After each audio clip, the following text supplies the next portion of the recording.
But there are other tricks that we can do. One of the things is that we can spend time in nature. Research shows that when we're in nature, it helps us to be able to relax our muscle tension. It helps to decrease the cortisol, which is that stress hormone in our body, and it can increase the endorphins, those feel good things. And it happens very naturally just by being in nature. And the cool thing is, say maybe you're at work or you're in a place where you can't get to nature, even just looking at pictures or listening to nature sounds can help produce some of those same relaxing benefits, which is Interesting. so amazing. Really good in high school and getting Days you feel on top of the world. I can always make excuses. That applies both for health to kind of What fun is it if we all looked at that path, don't have your friends. One. All right, everybody. Hello and welcome to the Mental Wellness Show. If this is your first time tuning in, the Mental Wellness Show is all about mental health and positivity, some fun and everything in between. So today our topic is on upgrading your life in 2022. So let me introduce my guest. We have Miss Linda. And Linda, can you tell me how to pronounce your last name? Bjork. Bjork. Okay, Miss Linda Bjork. So Linda, I'm going to go a little bit over all the accomplishments you've had, and then if you can kind of tell me more about those. So Linda, you're a personal development expert, advocate for hope and healing, best-selling author, speaker, host of Linda's Corner podcast, and founder of Hope for Healing nonprofit charities. So Linda, can you kind of tell me how you've kind of started with this and just how your career has kind of led into this point in your life right now? Yes, absolutely, Max. And I also want to say thank you for what you're doing, for helping people improve their mental health and their happiness. This matters. We need more It does. happiness and more joy in the world. And the reason that I do what I do is because I've had an experience where I wasn't doing very well and I slipped into depression. I had a whole bunch of things happen in my life that were awful and they were beyond my ability to cope, and I just became overwhelmed. And it was like I slipped into this deep, dark pit, and it felt so deep that sunlight and happiness and hope couldn't even reach me. And in this dark place, there were no windows and there were no doors, and it felt like there is no way out. I am stuck. This is my new reality. From here on out, this is as good as it gets. And it wasn't just the sadness and the darkness and the hopelessness. It was also feelings of just anguish and misery, where there were times when I was just curled up on the couch thinking, I would just like to cease existing so that the pain will stop. It was horrible. Anyway, so I'm in this awful place, and I was there for about 5 years, more or less. But most people didn't even know because I was really good at putting on a mask. And I would put on a smile. It didn't reach my eyes, but I could try. And then my sister, who knew absolutely nothing of what was going on in my life, she reached out to me and she said, hey, I'm training to be a life coach, and I've prepared this women's retreat, and I've rented this condo in the mountains, and we're going to have a group of people come for 3 days and 3 nights, learn about how to be happy and live fulfilled. And do you want to come? And I thought, heck no. No. Because first of all, I can't stand being around other people for that long without a break. And besides, it's not going to do any good because I'm stuck and there's nothing that's going to work. And so even though I didn't want to go, the idea just wouldn't leave my head. And so I gathered up my courage together and I went. And I'm so glad that I did, because it's like my sister lowered a ladder down into my deep, dark hole.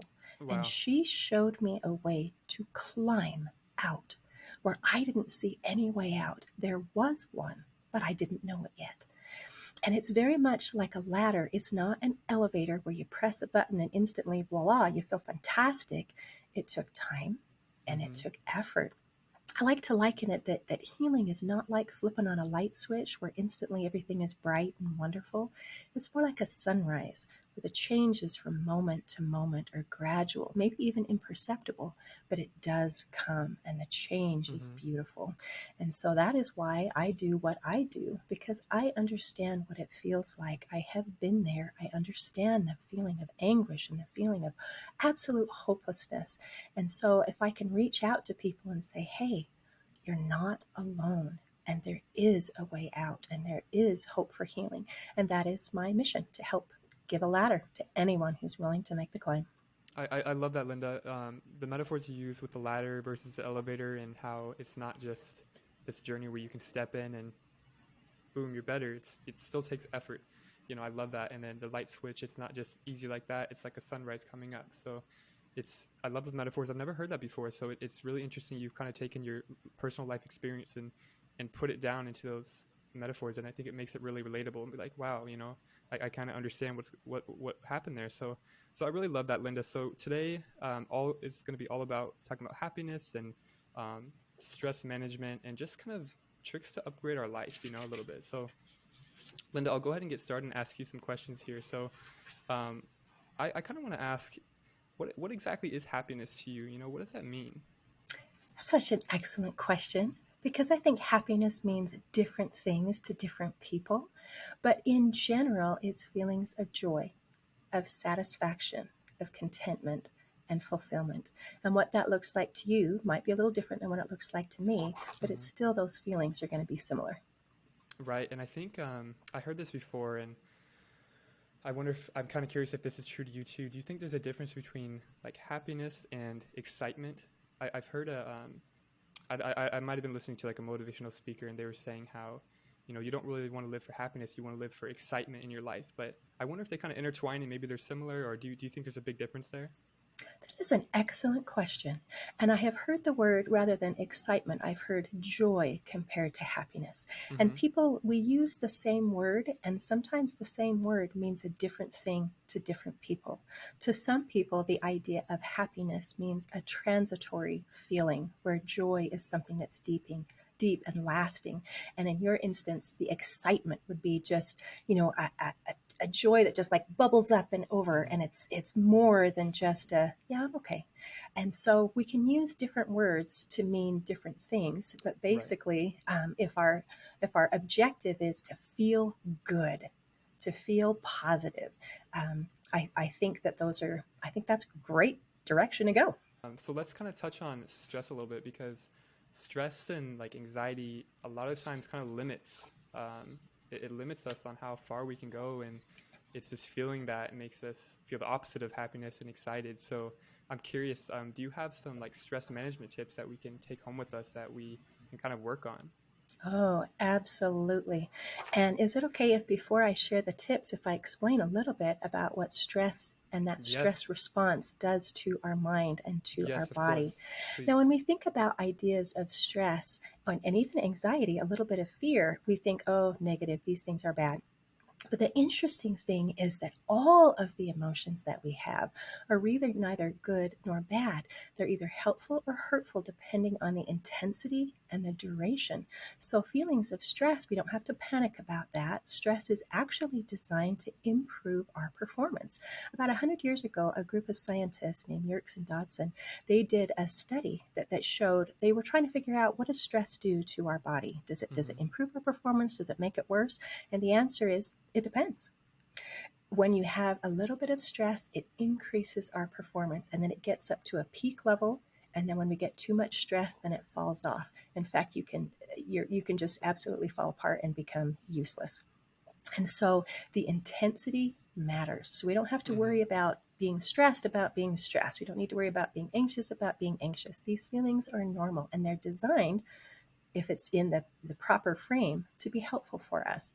The other issue is about duration, of how long things last. Our bodies are so amazing. We have this incredible autonomic nervous system that takes care of so many things without us even having to think about it. I don't have to worry about my heart beating. I don't have to worry about breathing. I don't have to worry about digesting my food. I don't have to worry about healing my body. It takes care of all of that. And then it even has this awesome turbo mode.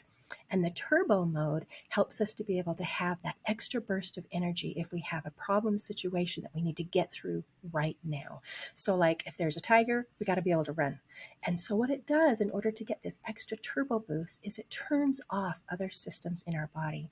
It says, digestive system, we're going to turn you off for a minute.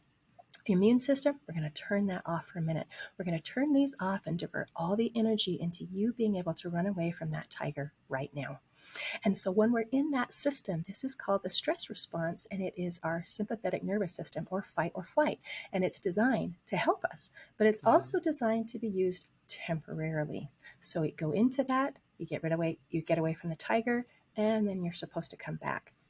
The problem is when we stay stuck in that fight or flight mode, that's when things start to go wrong, because our bodies cannot function for a long time without your immune system functioning properly, without your digestive system functioning properly, and all of those other things.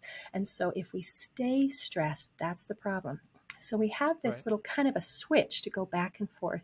When we switch into the fight or flight, that's called a stress response. When we switch back into the other, the parasympathetic dominant, or rest and digest mode, that is called the relaxation response. And there are some tricks that we can do to be able to get back into there. So when we're feeling stressed, it's not just an emotion, it is a physiological response. Now, one of the simplest tricks that we can do to be able to switch back into that rest and digest is actually to exhale slowly. Now, when we feel panicked or when we're startled, one of the most natural response is to gasp. It's a quick intake of breath. And when we do that, that signals our brain to go into the stress response, that fight or flight.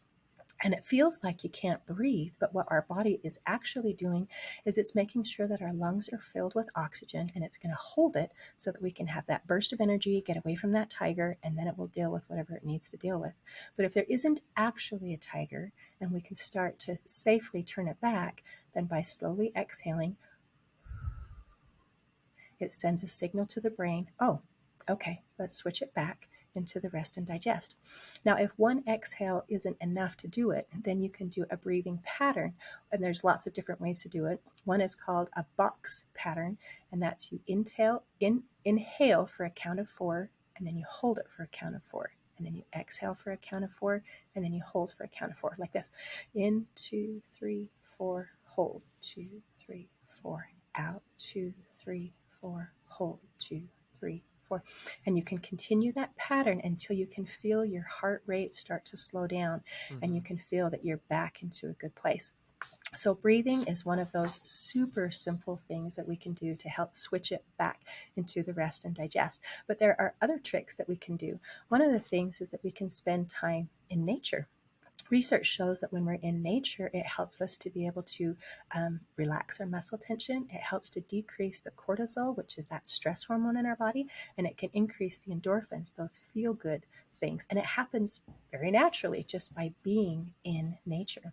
And the cool thing is, say maybe you're at work or you're in a place where you can't get to nature, even just looking at pictures or listening to nature sounds can help produce some of those same relaxing benefits, which is Interesting. so amazing. Another thing that we can do is to go for a walk. Any kind of exercise helps us to be able to manage our stress better. It helps us to be able to, sometimes we get focused on a problem and we need to be able to kind of think about something else for a while. It also helps again with that muscles, because our muscles are related to that, we got to run, we got to be tense and ready to run. So it helps us to be able to relax, and it reduces again the cortisol, and it helps to increase the endorphins. Now, any kind of exercise is going to help, but if you do something that uses the large muscle groups in a repetitive action like walking, running, jogging, cycling, those types of things give some of the same benefits as meditation, where you're able to be more in the present, which helps us to be able to think better. And so all these kinds of tricks are something that we can do today, right now, to help us to be able to relax and to be able to feel better, and then we can handle our challenges a little better. Linda, I've been in therapy before, or counseling, and I had some similar touching on the breathing exercises. I remember they had this sheet, and I would practice. You called it the box method. Is that what it's called? Where you breathe in for 4 seconds, hold it for 4 seconds, breathe out for 4 seconds, hold it for 4 seconds, and breathing really does help. And even I catch myself if I'm feeling really anxious or worried about something. I caught myself probably a couple of days ago just in the car. My mind, I really just took a deep breath, and that really helped. It's like it settled myself. It brought me back down. Instead of worrying about everything, it let me focus on, okay, I really don't need to worry about this. I really don't need to worry about this. Let's focus on this. This is my next move. It just like calms you down. So I I love that you brought that up because that shows, hey, I tried this mhm, and it works. it And does. sometimes when people give these suggestions and you're in a place of thinking, guys, I am totally stressed out. Don't give me some silly little thing to do because I need some real help. Hmm. And when you realize that there is a reason why things work and you're willing to give it a try, then you can have that personal experience and say, oh, this does work. And Hmm. it's sometimes helpful to say, and this is why. So that's awesome. Well done. Thank you, Linda. Thank you. And then I want to give an example of the walking too. I used to, a couple summers ago, I would walk every day for probably 30 to 45 minutes. And I always called that my form of meditation because sometimes I would walk with music in, sometimes I wouldn't. But it was just like this time where I could debrief and I could just kind of think about things and, what's going on in my life right now, and just enjoy the nature and enjoy outside, enjoy that sun, enjoy that fresh air. And it's like similar to the breathing. It sets me down. It's my time to kind of be at peace and regroup essentially. So like you mentioned, these methods that we hear, you know, people have got to truly give them a try, because it may sound silly or it may sound like, oh, that won't work for me. But you got to try these things, because I think some things do work well for um, some things probably do work well for others, and maybe some things don't, but at least trying it, so if it works or not for you. um, so I love that, Linda. I appreciate you sharing those, and it kind of leads into the next question. You touched on fear a little bit, so these kind of tie in together, I think. But how do I not let fear get in the way of like my goals in life or my dreams in life, the things I want to do in life? What an excellent question, because that gets in our way so many times is feeling afraid. Now, I think one thing that's kind of helpful is to be able to think about what is fear? Hmm. What is that? And how does it help me? Because all of these things are designed in some way to help us. So, fear is part of our harm avoidance uh, system. It's designed to be able to keep us safe so that we we don't want to walk too close to the edge of the cliff because you might fall off. Right. So it's designed to help keep us safe. Now, sometimes we get this idea that it's the fear itself that is keeping us safe. We get a little bit confused, and that happens a lot of times in worry, where we worry about something. And we sometimes think, oh, this somehow I know this is related to keeping me safe. So maybe it's the worry that's keeping me safe. Maybe it's the fear that's keeping me safe. So I got to worry really, really hard. And if I do, it's going to create this protective bubble around me so that nothing can hurt me. And if I ever stop worrying, it's like there's a hole in my bubble and something's going to happen and it will be my fault because I stopped worrying. Hmm. And when you say these things out loud, it sounds pretty silly. But somehow in our heads, we're not doing it on a conscious level, but on a subconscious level, it makes perfect sense. So sometimes taking a step back and looking at, okay, what part is actually keeping me safe and what part really isn't keeping me safe, then we can kind of separate ourselves from that a little bit, because we will never stop worrying or stop being fearful as long as we think it is benefiting us. There's a kind of a, I don't know, it's a thing called the problem is a solution, where we think of something as a bad thing, but in our subconsciously we're saying, no, no, no, that's the solution. That's what's helping me. And so until we can kind of separate that, then we won't allow ourselves to stop being fearful and to stop being worried. Now, some of the things that we can do if we can kind of get past that and say, actually, my fear isn't keeping me safe. Sometimes we don't want to try something because we might fail. And, that's a scary thing. Or we don't want to try something because somebody might, make a comment about us and that would hurt our feelings. And so Hmm. that would make us feel unsafe. So if we can start with building ourselves, our confidence in ourselves, that we feel like, you know what? It is okay if it doesn't work the way that I want, because my self worth is not intertwined with whether I succeed or whether I fail on this thing, because I have value. and I'm trying something. It's not I have Mm-hmm. value because I succeeded or something like that. And if we can come with I have value, and I would really like Max to like me, but if he does or if he doesn't, I'm still okay Mm-hmm. because I'm comfortable with myself. And so these are some of the kinds of things to help us to not let that fear get in our way. I want to kind of extend this question after.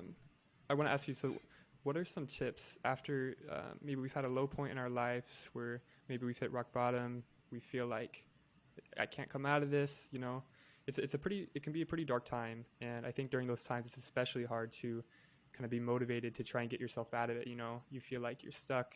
You feel like you're low. Kind of how you mentioned maybe how you felt in life. At that those 5 years where you were feeling very low. You know, what are some ideas or tips that we can give somebody who's feeling like that right now to know that they're going to be okay and that they can come out of this? I love that. I love that you're trying to help people who are in that dark place. I have been there. And how marvelous to know that there's someone reaching out to help. My first thing would just be to say, I understand how that feels and that you are not alone. And the second thing is just to give hope that you don't have to stay stuck. You do not have to stay there. Now, I like to say that every journey to healing begins with hope. And hope is an acrostic, so the H stands for having a hunger. And a hunger is a desire. Nobody can heal without their consent. Nobody can heal without wanting to. But it's not just a little bit of a desire. It has to be a lot of a desire. It has to reach a place where you're hungry for it. I like to say there's a tipping point. And the tipping point is when we want to change more than we want to stay the same. Because sometimes when we're in that dark place, we might think, well, yeah, I would like to change. But it's easier to stay where I am. Mm-hmm. And you're not going to heal until you make a choice to be able to do something about it. The next letter is the O, and O stands for being open. When I was struggling with depression and anxiety, I was closed, tight, tight, tight, like a little armadillo rolled up in a ball. And the reason that they do that is because they're trying to protect themselves. And that's exactly what I was doing. I was in survival mode.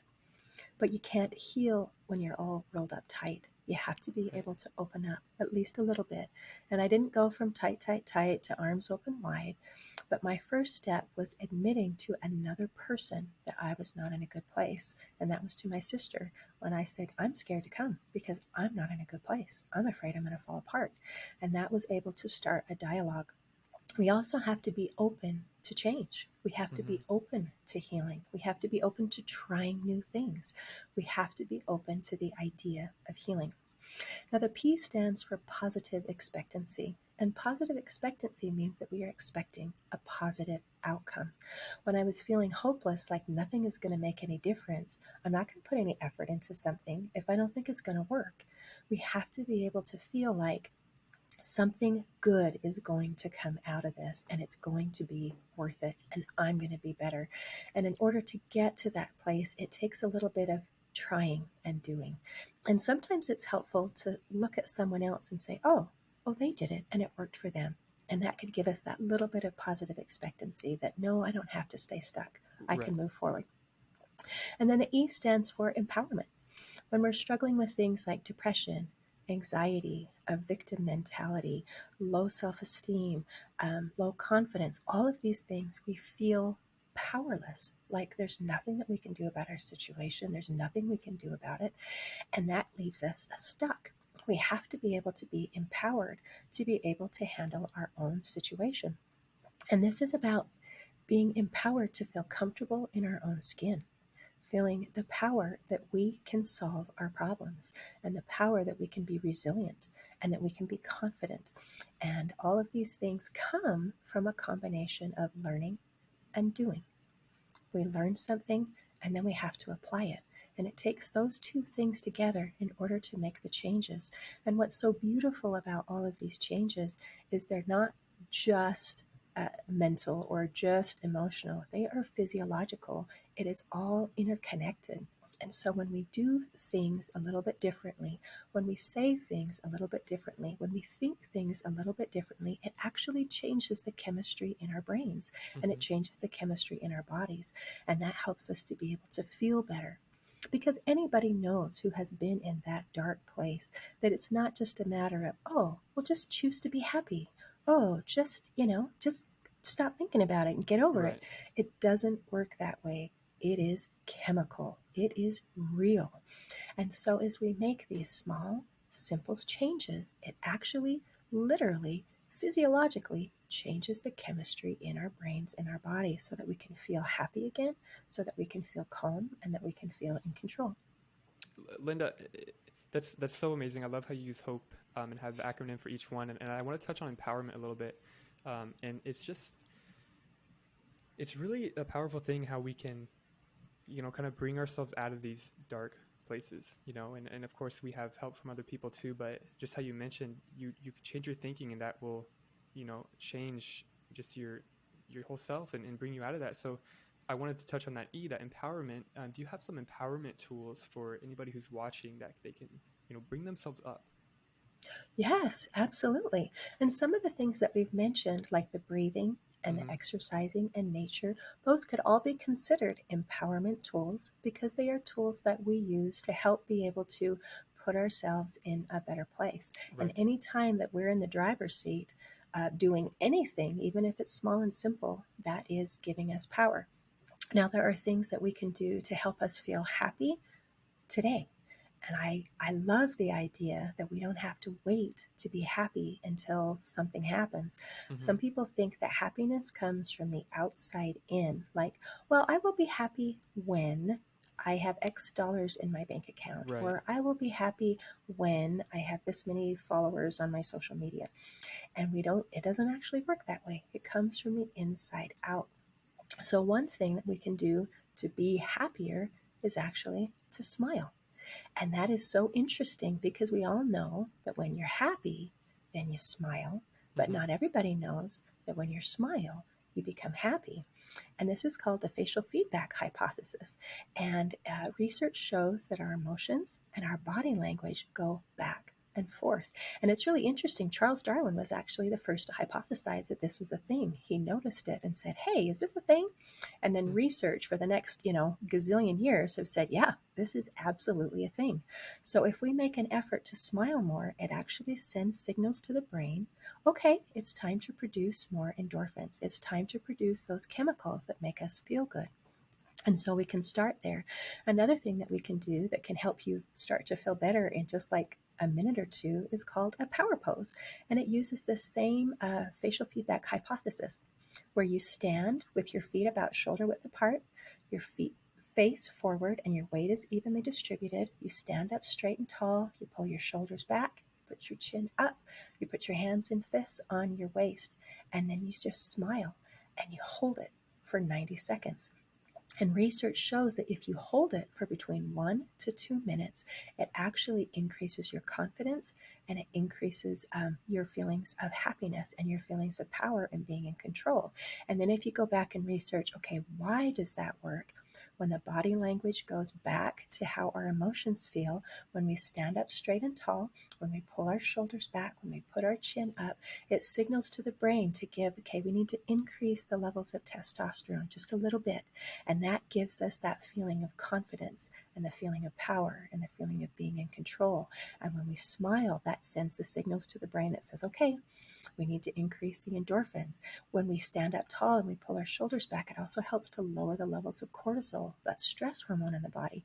So even in just 1 to 2 minutes, we can tell our body, okay, let's alter the chemistry just a little bit so that we feel happier, calmer, more powerful, and more in control. And it's something that you can do anytime, anywhere. I mean, you can do it like before you have a job interview, or before you have to make a phone call, or before you go on a date, or just, whatever. If you just need that little bit of, okay, I'm going to ground myself. I want to be happy. I want to do things. And there's some other things that we can do that are just really amazing that can give an instant change. And one of them is singing. Singing a song has been shown to do incredible things for the way that we feel. Music does more to influence our emotions than anything else that we can do. And when we sing along, it does amazing things. Research shows that there's a tiny little organ in the inner ear called the sacculus. And when we sing, it stimulates that little organ and it sends a boost of pleasure to the brain. And it says, hey, you feel good.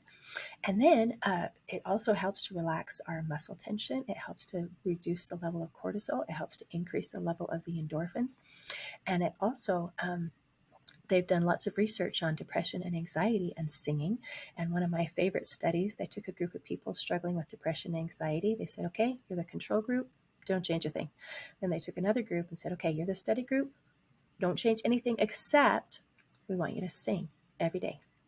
30 days later, they came back to see if it made any difference. The control group was exactly where they were before. The study group had significantly lower levels of depression Wow. and anxiety. And the only thing that they changed was adding singing to their daily routine. So these small, simple things, and again, it's not you do it once and then all of a sudden, oh my gosh, I'm all better. It's you do that little thing day after day. And it's reasonable to expect a noticeable change within 30 days. Wow. Linda, I love that. As soon as you mentioned smiling, I'm like, I started to smile a little bit, and I honestly felt better. Like you do feel happier smiling, and I love the power pose too. I'm gonna try that here with my brother and my sister-in-law after this, just for fun. It's like the singing, the smiling, and the power pose. They're all three things that are just like uplifting. The power pose is like a little bit fun, a little bit silly. It's like it just makes you kind of smile thinking about it. You're like, this is interesting, and I can see how it kind of lifts your mood from there. Especially, I'm going to try it with multiple people. It'd probably be pretty fun. So I absolutely love that. Tips on being a happier you today. I'm going to try. I'm already smiling. I'm going to try the power pose, and then I usually sing in the car. So I'm gonna hit all three of those today, Linda. I love that so much. So a couple more questions here, Linda. I was wondering if you could share a 5-minute morning routine that will just make people's lives better. I think some people struggle with getting a good routine in the morning. Maybe they don't have enough time, but 5 minutes, that's pretty doable, I'd say, for most people. Isn't that wonderful? And 5 minutes, like you said, it is doable. Mm-hmm. And the difference between what makes something work and what makes it not work is if you actually do it. And so if Right. it's 5 minutes and it works, that's so much better than if it's an hour and a half and you think, not going to do that. Yeah. So I have a 5-minute morning routine. It is MMWW, and it stands for music, movement, words, and water. And it incorporates some of the things and the tools that we've talked about today. So the first thing with the music is pick a song, something that you love, something, and this is not just I kind of like it. It's the one that makes you want to sing. It's the one that makes you want to dance. And this is going to serve as your timer. So music, most songs are about 3 to 4 minutes long. So Mm-hmm. you play a song, and during that, you're going to move your body. And you can do any kind of traditional exercise, like you can do push-ups and sit-ups and that sort of thing. You could do yoga, you could do Tai Chi. One thing that's really fun is if you have like a Rocky song and you do shadow boxing, you feel Mm-hmm. incredible by the time you're done. Or you can just dance, just dance. Have one song, move your body. And we also talked about the option of the movement could just be moving your mouth, and that's singing along because that does so many incredible things. So that part is the MM, music and the movement. The next part is the WW. So the first part is words. And what we're going to do is take a notebook and we're going to write down 5 things that we're grateful for. Now, gratitude is so incredible. It's another one of those things where just to hear it, you might think, oh, come on. I mean, I have real problems. Give me real solutions. Don't give me some fluffy Pollyanna answer. But the research shows that gratitude does such incredible things for our brain. When we're in a state of gratitude, it stimulates the prefrontal cortex area, which is where our conscious thought and decision making takes place. It helps us to be able to be in the present better. It helps us to be able to act rather than to react to our problems. Gratitude also helps to improve the neuroplasticity of the brain, which is absolutely necessary for any kind of healing, any kind of growth, any kind of resiliency and adaptability to change. It helps us to be able to roll with the day better when we're in that gratitude attitude. And also they've done research on how it makes you feel. They took a group of people who were struggling with severe depression. They said, okay, all we want you to do, write 3 things that went well, just 3 things you're grateful for in the day. 15 days later, they checked to see if it made a difference. 94% of the participants noticed a change. They Wow. went from severely depressed to either moderately or mildly depressed. It didn't solve all of their problems, but it put them in a better place so that they could solve their problems. And that was a change that they noticed in only a little over 2 weeks. And so when we start to focus on the positive, when we start to make an effort to go there, then things tend to go better. And so there's a saying that, where the focus goes, the energy flows. So when we sit, and it takes 30 seconds to write 5 things that you're grateful for and be getting you started in that mindset. The last W is water. It is to drink a bottle of water. And water is one of the most overlooked tools that we have for our physical, mental, and emotional well-being.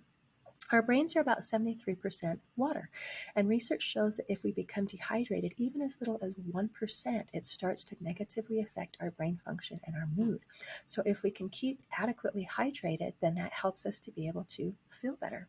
And what's so cool about this little 5-minute routine is that it doesn't take very long. And you can do it. And then that can change things. If you actually do it, then you change from someone who might be thinking, yeah, I probably should do some kind of exercise. I probably should drink more water. I probably should do some kind of self-care, into someone who is exercising, someone who is drinking more water, and someone who is doing something for self-care. And when we change into someone who is doing something, that makes all the difference. And I promise, if you do that for 30 days, you will have noticeable improvement. Now, on the website, I have a nonprofit. It's called Hope for Healing, and it's hopeforhealingfoundation.org. We have a little video that explains about the 5-minute morning routine. We have a little tracking sheet that you can download and print to help you be able to stay on target. We have so many free tools and resources that people can use to be happy and to get unstuck. Thank you, Linda, for sharing that. So that's hopeforhealingfoundation.org. If you guys are interested, a lot of resources over there. I'm going to check it out after this. Check it out. Sounds like there's a lot of good things. Linda, you've mentioned so many good things today. And just kind of a final overview question. If you can kind of give your one piece of advice, you can kind of tie everything together for anyone who's kind of struggling with stress right now, happiness, and they just kind of want to upgrade their life this year. What kind of 2-minute overview would you give them, kind of summing everything up we talked about today? I would say just start. The thing about sometimes when you're trying to make a change and it can feel overwhelming, like, oh, there's too much, I have too far to go, I can't do this. If you just start, there's a saying that says a journey of 1,000 miles begins with a single step. Just take one step. If you can take one step a day, make it small, make it simple, make it doable, and then do it. And then if you keep doing that, just line upon line, or for me, climbing a ladder, it was rung after rung, I promise that you will see changes and that good things can come. Awesome. Thank you so much, Linda. If you could just, I'm going to close out the show, but if you could just hang on a little bit for after. So thank you, Linda, for joining us. You shared so much advice, and I think a lot of people are going to get something out of this. To everyone watching, if this is your first time watching, thank you so much for joining. By the time you're seeing this, we're going to be having an episode, I think, every Tuesday and Friday. So if you love what you're seeing, subscribe, write a review on Apple Podcasts. We'd appreciate it so much. And we'll see you guys in the next video. Thank you, guys. Thank you again, Linda, for joining us. And we'll see you all next time.